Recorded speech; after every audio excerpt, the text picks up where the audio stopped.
Барлықтарына сәлем, қалдеріңіз қалай? Менде ертең ең маңызды күн, өйткені мен Skillshare-ның бірінші сабағын түсіретін боламын. Skillshare платформасы туралы мен бірнеше рет айтқанмын, мен видеоларын тауып алыңыздар, бар ол платформа туралы, ол қандай платформа, не істейді деген сияқты.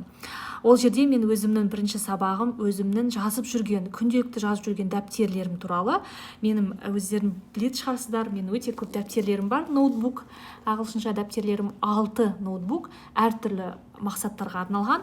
Сол туралы менің классым болады. Мен не үшін не жазам ол дәптерлерге, не үшін қолданам, несімен пайдасы бар, мүмкін басқа адамдарда пайдасын көрер, және осы дәптерлерді жасап көрер. Бұл Skillshare-да мен сабағым ағылшын тілінде болады. Ертең көреміз қалай жазылатынын, барлығы жақсы болады деп сенем. Скрипт жазылды, бірақ өз сөзімен ағылшынша түсіндіріп көруге тырысамын.